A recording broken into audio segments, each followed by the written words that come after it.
Hello, everyone. Welcome once again to another session of Body Mastery with Stan the Man. He's the pain wizard. Awesome, Stan. Hey, we are at the time of this recording, we are shifting from summer into spring. We're getting ready for the craziness of the holidays. So, what do we need to be aware of or considering as we're doing all of this movement? Well, I think one of the great things that we could talk about today to prepare us for the future is, as the leaves change and as the rain falls, the sidewalks and the walkways and even walking into a store can become slippery. And one of the key factors to diverting the slippery experience is to know that we have balance. And balance is so critical, not just physically, but emotionally and psychologically, mentally. If we're not balanced, our body is constantly in this overcompensation. And what happens is we recruit muscles that we don't need to use, and we don't use the muscles that we do. And so we're constantly fighting our system. And I know in your neck of the woods, you probably don't get a lot of ice, but a good portion of the country does. So every single year I hear of accidents, people falling, they slip. And why is an accident called an accident? Because you don't plan for it. You're not prepared for it. So what can you do to prepare yourself? And one of those things is getting in balance. And we got the ice season coming up. And like I was saying earlier, multiple people fall.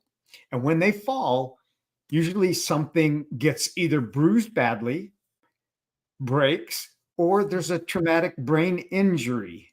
And it's amazing how many people fall every single year and hit their head because they've lost their balance. Now, and Stan, just to interject for a second, you're really bringing something to mind because I was doing some research on osteoporosis. And one way of looking at it was, people are so obsessed with this idea of bone density. But this study was showing that it wasn't really a matter of bone density so much as it is a matter of avoiding the falls. And so exactly. I love this idea that you're talking about in terms of preparing us for the fact that, slippery walks, ice and things of that nature.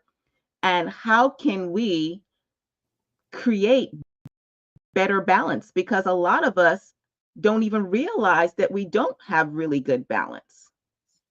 That's just it. And most people don't address the dysfunction until it becomes totally dysfunctioned. And it's like, gosh, I wish I could have prepared myself for that fall. I wish I could have prepared myself to have better balance. And then you go into this hyper vigilant, looking in the rearview mirror, and you are in reaction mode rather than prevention mode. And one of the things that I want to say is that if you can't stand on one foot, there's your road sign, your flashing sign. If you can't stand on one foot for 30 seconds, there's your flashing beacon saying, hey, something is not right. You were designed to be able to stand on one foot. Now, what happens is that the reason is because we're wearing our shoes so much that our toes are crimped. So we've already created a problem. Now, when you go to use the toes the way that they're designed, but they're restricted, now you don't have the balance availability. And now you are more susceptible to a fall or a misstep. Let's say you step off of a curb and you drop down and now you catch yourself. Well, that is your body reacting. That's your body's like warning signs that's saying, hey, you're out of balance. You don't have the right tools to continue doing the work that you're doing. And don't tell me it's age related.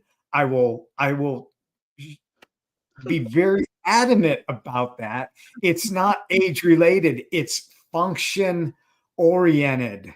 If your Mm. body is not functionable, you cannot balance, and you'll find yourself making a trip to the ER. Now, a standard trip to the ER, I want to say it's probably right up there around $500, $600, $700. I think you need to add a zero these Yeah, days. I'm sure of it. So let's just say it's $500, $600, plus the time that you're in there, plus the follow-up, plus the diagnosis that, hey, you're okay. It's just bruised. But You hope. if you don't fix the issue, then how do you prevent yourself from having that again? Mm.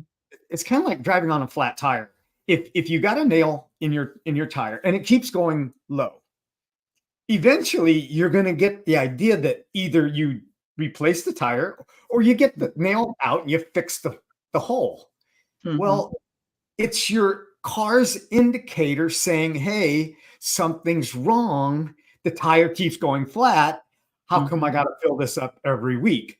Well, your body is saying the same thing. So if you just stand up and you close your eyes and you feel yourself drifting and you feel yourself going like this, and then you correct, and your body's natural design is to counter correct.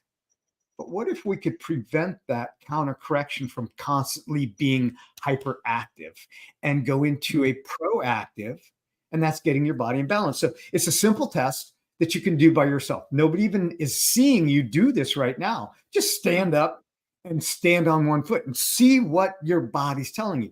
If you can't stand without falling over, that's an indication that we need to have at least a conversation. So you're saying that we need to look like a flamingo.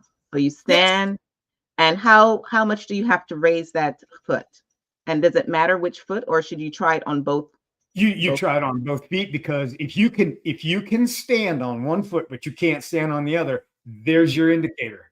There's your body saying something is out of balance. If you and only with your eyes open or closed? Well, you can do it first with your eyes open. Okay, I'm going to suggest do it with your eyes open. The reason is because you want to be able to grab that chair and have a chair next to you, because I can tell you that there is the percentage is so high. It's just ridiculous. But we're not taught this. So this is a preventative measure that you can go. And if you tell me you're 80 years old, I'll tell you I've got 80-year-olds that do this. I've got 80-year-olds that I teach how to stand on one foot and do a scale. That's where they're standing on one foot. They got their arms out to the side and they bring their leg back. It's amazing. And, this isn't just for little kids. So my granddaughter, she's 3 years old, and she's doing this scale all the time. She's like, Papa, look, I can do it. I can do it. I can do it. And it's amazing, and this is how we should be. We should be a kid always physically and have our balance forever, so that we're preventing the ER trip and the protocol that follows that. And even of a worst case scenario, falling and breaking something. I mean, I can't tell you, just do a statistic, just do a Dr. Google research and go in, and how many injuries each year are reported by falls that are unnecessary. That's a simple check. And, and I don't believe in Dr. Google as much, but it does have some statistics that are very beneficial. Yeah. So to summarize what you're saying, in terms of balance, we need to do this little short test, you guys, easy test. Stand on one leg. Is your hand on your waist or out? Just have your hands to where they're balancing you. I mean, you just want to be able to balance. So if I were to do that, so I just want to, I'll turn my camera down so that people can kind of get an idea. And you want to do this without shoes on. Okay. So I'm in shoes right now. But I'm going to kick them off. Okay. And the reason is that we're going to kick them off is because what we're doing is we're allowing the toes to actually engage. So what we want to do is we just want to bring one foot up, And we can rest our hands here. And we can put our foot here. And we just want to do that and hold that. And you can feel the shift. And if your toes are not being used to balance, and you're heavier on one side, then you know that there's an issue. Now we want to do that, the same thing on the other side. We just want to bring our foot up, put our hands right there, just relax, put our hands out. We can bring our foot over. We can do multiple things. And then the idea is that you're able to balance. Now, if you can't balance, okay, if you can't balance on one foot, then we know that there's a problem. Okay, and so we want to be able to move and change it. If you have a chair next to you, because if you lose your balance, I don't want to fall. Okay, so it's just an indicator. It's just one of those preventative, easy exercises that you can do to discover.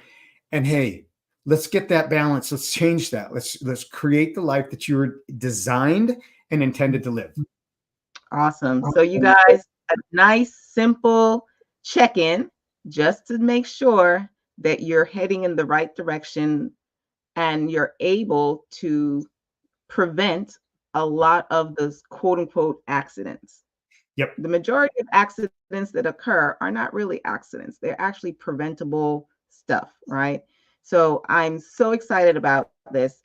And so you're going to stand on each leg one at a time for 30 seconds, making sure that you're able to balance, making sure that you're barefoot so that your toes can engage and actually grip the floor to give you that balance. And if there's something that isn't quite the way it's supposed to look, I encourage you to connect with Dan. His email address and his site is right in the chat. So remember, the theme for this month is balance. All righty, guys? That's right.